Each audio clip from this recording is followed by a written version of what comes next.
Hi, this is Zach Meir from Zach's Traders Cafe with a look at the major markets on Tuesday, the 2nd of August. Starting off with the FTSE 100, and here, heading back to test the floor of this rising wedge formation. 66.68 is the area of the 20-day moving average, or the level rather, of the 20-day moving average.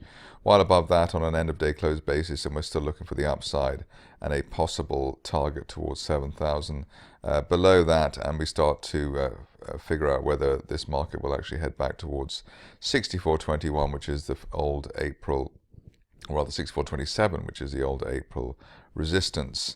Onto the DAX, and here we've got a market in a range, or hitting the top of the range rather. 459 was yesterday's intraday high. That's also the top of this rising January trend channel. We've come back from the top of that quite sharply, but still remain well above the 10-day moving average at 10,213. And while there's no end-of-day close back below that, we really have to favor either a retest of the 10,450 zone or further attempts to break to the upside. For the Dow, just it's really the strength which is emphasized here. 18,390 was the early July gap floor. Managed to close above that again yesterday, and also above the 20-day moving average. That's the grey line there at 18,363. So that's coming in as support, and really while there's no end-of-day close back below that, you've got to still favor the upside. The upside could be as high as 18,800, and cautious traders would wait for a clearance of the 10-day moving average at 18,497 before going long to target that level. For the S&P, it's, if anything, a slightly stronger picture, still hanging around this 10-day moving average and well above the 20-day moving average at 2152. While there's no breakback below that 20-day line, we're still looking for a target now towards 2240, which is this March resistance line projection. RSI at 62, so still very much away from the overbought 70 level.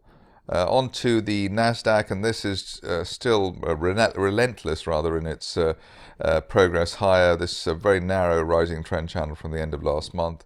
Support notionally at the 10-day moving average 46.82, and the target implied at the June resistance line projection at 4,900 over the next month or so. RSI is overbought here, but you can see the momentum seems to be absolutely relentless and robust, as I suggested before. On to the currencies, and not much to see at cable. It seems to be stuck in this range either side of the 10 and 20-day moving averages, but at least we do have the support here towards 131. 131.50, 131.30, that sort of area, and that's been in place for the last 2 to 3 sessions. While there's no end-of-day close back below the 20-day moving average, 131.41, we're looking for a target back up to 134, which is this late June resistance line projection, but at this stage still very much range bound, and with little prospect of a large move in either direction, presumably until the Bank of England rate decision is out. For the euro dollar, though, rather more emphatic as far as the bullish credentials are concerned here.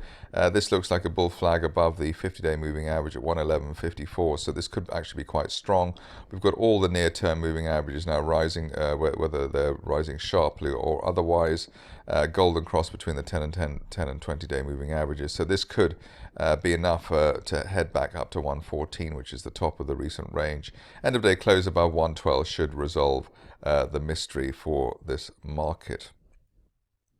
On to dollar yen, which had the big move to the downside last week. Looks as though it's unable to recover in any significant way. I think the low there towards 102. We've only rallied about half a yen, or just over half a yen since then. So really the view is that consolidation and then a new leg to the downside, only back above the 103 level on an end of day close would really even begin to suggest we're not going to head back down towards 100 yen over the next week or two. Finishing off with gold, and still having a slight problem with this 1350 level. End of day close above this is really required again to, or 1355 probably would do the trick, that late June resistance, and above that then we could head up towards the 1440 price channel top, which is the top of a channel which has been in place since as long ago as the end of October. Stop loss at the 10-day moving average 1333. That's it from me. More updates at the same time tomorrow.